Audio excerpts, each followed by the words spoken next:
Hello, everyone. Welcome back. Please comment, rate, subscribe, folks. Comment, subscribe, like the videos. Also, share the videos. I want to thank you folks for liking, watching, and sharing my videos. You folks are the absolute best. Listen, folks, there's a link tree down below. Has a link to all my social media platforms. Please go down there. Follow me across all my social media platforms and talk to me because I'll talk back. Also down there as well is a link to all of my YouTube pages. Please go down there, subscribe to all my YouTube pages, and turn on your notifications so when I post content, you folks will be in the know. Now, with that said and done and put to the side,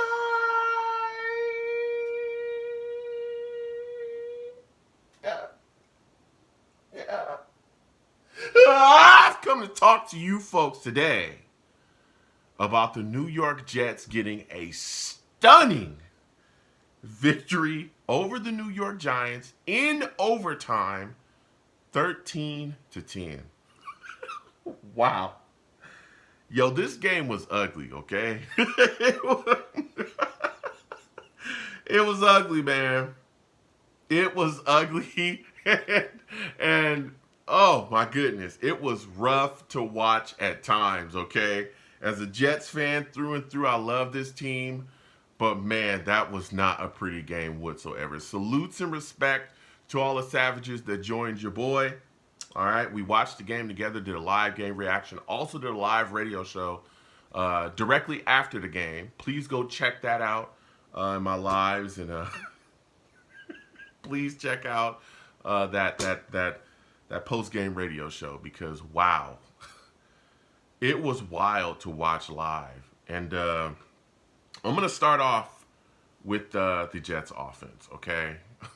Listen, first off, it was raining during this game. Everybody knows that, right? It was nasty. It was wet out there, and you could see that it had its effect. The Jets' offense was awful most of the game. It was horrible, just horrible. They couldn't keep drives going, couldn't keep anything, moving, couldn't keep anything shaking, couldn't put anything together for most of the game at all. I don't know what it was. The rhythm, the tempo, the play calling was bad at times as well. Missed opportunities, couldn't keep drives going. The New York Jets were 2 for 15. They only converted 2 third downs out of 15 the entire game. Mind blowing. Mind blowing, okay? Now, to start the game, the New York Jets had a strip sack. Listen, Jack Wilson drops back. Giants defender comes right around the end. Boom, strips him. Giants recover the ball. And it was like, wow, we're starting this early, right? We're starting it early. After things were kind of looking promising to start, first drive ends in a strip sack. Giants get the ball back. They end up, basically in their own red zone. And the Jets defense was able to hold the Giants to a field goal, which was huge. Now, after that, the Jets were just punting, left and right, punting constantly. Couldn't get it done. Now, keep in mind, Thomas Morstead was phenomenal against the Giants today. Thomas Morstead had 3 punts that were inside the 5-yard line. He's the first punter in Jets franchise history to do that. He was phenomenal. The way that he pinned the Giants deep really helped our defense, and it helped us a lot. It helped us a lot with great field position for our defense to just be able to pin their ears back and take it to the Giants. It made a lot of their drives long and tough, okay? So Morstead, that man needs a game ball, all right? Now, the Jets offense continued to struggle until Zach Wilson was able to find Breece Hall for a 68-yard catch and run. That put the game 7-3. Jets are up. We're starting to feel good, okay? Up until that point, the Jets offense was horrific, all right? I'm talking horrific, man. Awful. Now, Zach Wilson was 17 of 36 on the day, 240 yards throwing the football. He had 1 touchdown throwing. Now, a lot of people want to blame Zach Wilson for how bad the offense was. I don't think he was horrible on the day. Did he miss some things? Yes. But he also had some drops, some throws that he was making to wide receivers. They were dropping. The protection was spotty as well. We'll get into that in a second. There was a lot of issues. But I thought Zach Wilson was all right. There's some things he could do better, but he was all right. All right. Now, the Jets offense continued to look bad throughout the first half pretty much, right? Then we started to get into the injury situations, all right? We ended up losing Connor McGovern, who went down with a knee injury. There'll be more, on his injury tomorrow. They're going to talk about that and figure out what's going on. Of course, he's going to, get an MRI, look at the doctors and all that stuff. We also lost Wes Schweitzer as well, our guard, who had then moved over, but we lost him as well. They're going to look into his injury more tomorrow as well, so we'll get more news on that. So that hurt the New York Jets offensive line. We also lost Al Woods after the game. It's been talked about now. He actually tore his Achilles, so he's done for the season. That hurts the New York Jets defensive line rotation. He's a guy that eats up a lot of blockers, blows up the run game, all kinds of stuff. So he's going to be gone for the rest of the season. Jets defense is going to have to figure that out, man, because that's a hit. That's a hit, They're going to have to survive it, but that's definitely a hit to the Jets defense up front. But then the Giants were also hit as well with the injury bug as the game started to play out in that first half. Tyrod Taylor went down. He actually got hurt. He jacked his ribs up. They actually took him to the hospital. I hope that he's okay. They also lost Darren Waller as well. So they ended up bringing Tommy DeVito, their other backup quarterback, into the game to play because Tyrod was gone.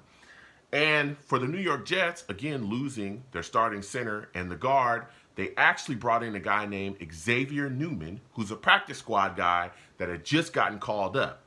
So he steps into the game. Zach Wilson goes under center, trying to get something going as the, time is nearing. The game is almost, at the half. He gets under center. We're trying to see if the Jets offense can get something going. Ball snapped. The snap gets fumbled. And the Giants are able to get the fumble from the snap. Man, it was like, what is going on here? This is horrific, right? Horrific, all right? The offense has already looked bad. Tyrod goes down. We're thinking the Jets are going to be able to take advantage of some things now. And the snap gets bumbled and fumbled. Giants recover. Nothing came from it. That drive ended up dying for them. But we went into the half. And everybody's looking around. I'm sitting there with the Savages, and I'm like, listen, the Jets offense has got to come out in the second half and look way better than they did in the first. They got to come out and do something. Because to that point, the only thing that was keeping the Jets in the game was the fact that the Jets defense was doing such a phenomenal job, and the punting of Thomas Morstead was helping so much, giving the New York Jets defense great field position and pinning the Giants deep in their own territory, all right? That's what was saving us.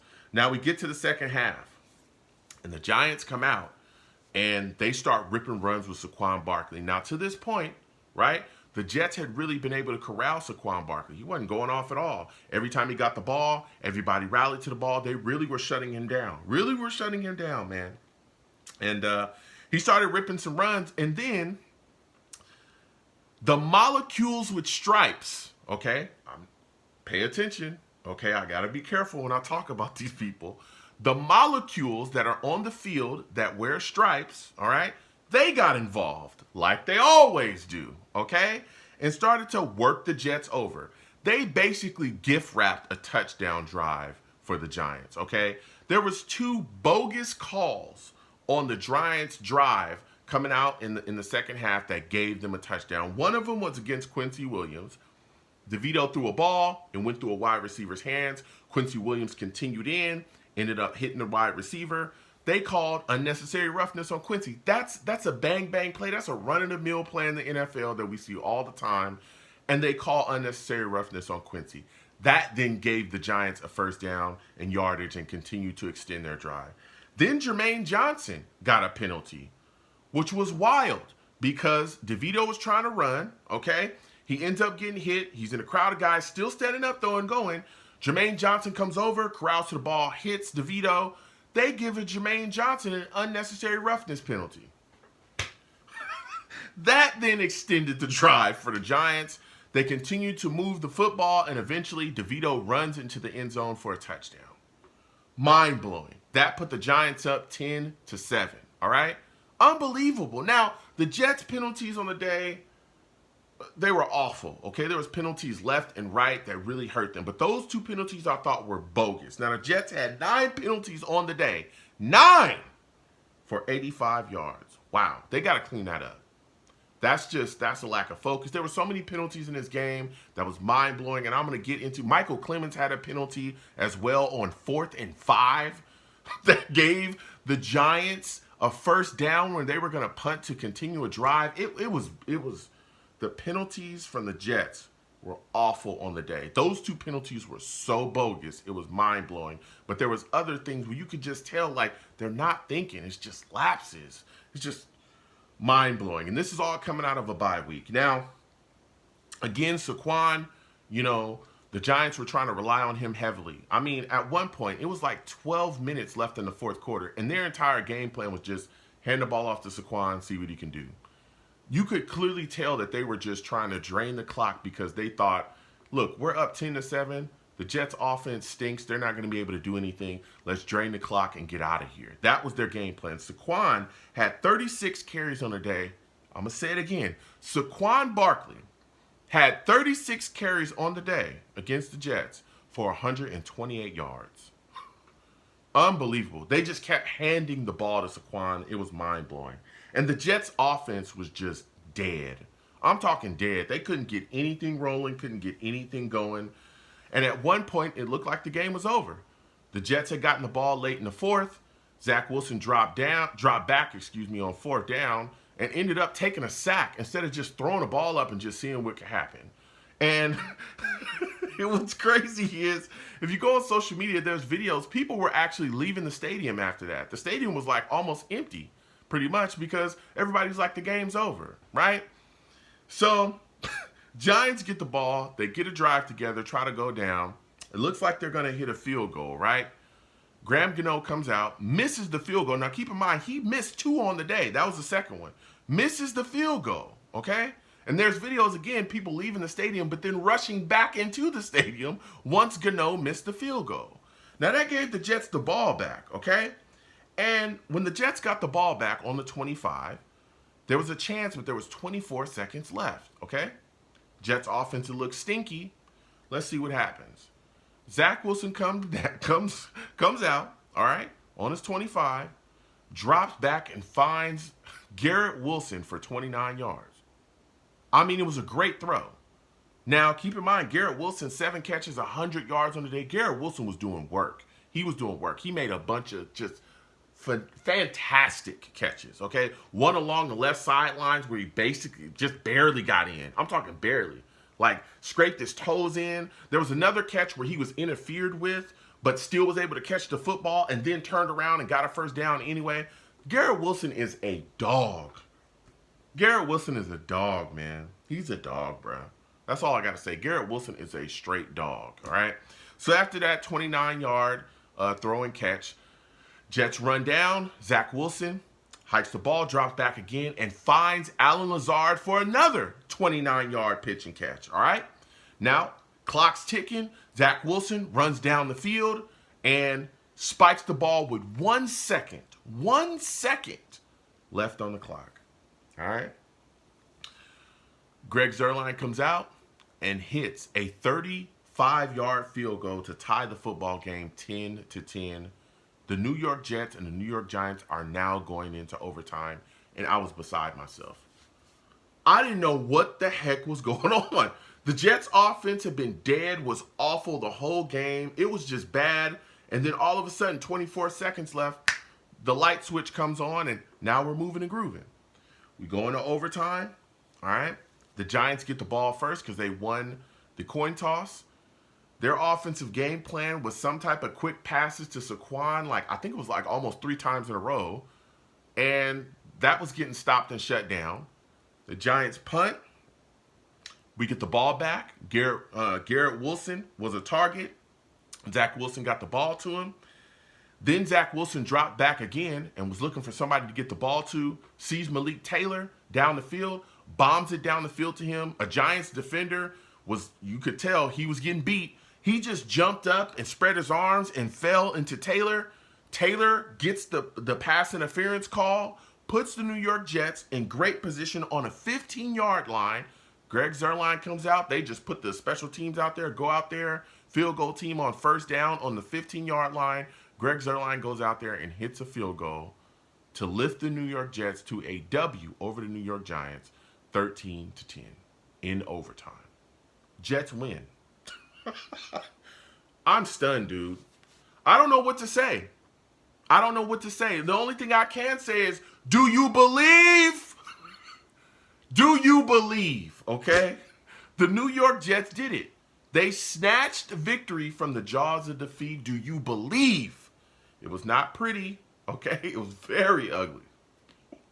Oh, my Lord. It was ugly. Okay? I'm telling you, it was about as ugly as the Predator with his mask off. All right? Very ugly. Okay? But we got it done. We got it done. It's a victory, and I will take it. I know Zach Wilson didn't play his best, but, you know, they did what they could. Again, we have issues. We had issues along the offensive line as well. He was heavily pressured on the day. I mean, Kayvon Thibodeau, Dexter Lawrence, Leonard Williams, they were in his face all day long. All day long. The Jets offensive line had some issues, okay? And again, they're backed up to their third string center in Newman, you know? But they were able to get it done. They were able to put some things together, get some drives rolling, and take the game away. Jets win, man. Jets win. Comment down below. Let me know what you folks think. How do you folks feel about this New York Jets victory? What are your thoughts about Zach Wilson? What are your thoughts about this offense coming out sleepwalking out of a bye? What are your thoughts about this defense? How do you feel about the penalties that you saw the New York Jets football team commit? Again, 9 penalties for 85 yards. You can't do that. You just can't do that. Just got to use your brain. What are your thoughts about the Jets' defensive performance? How do you feel about the Jets' special teams?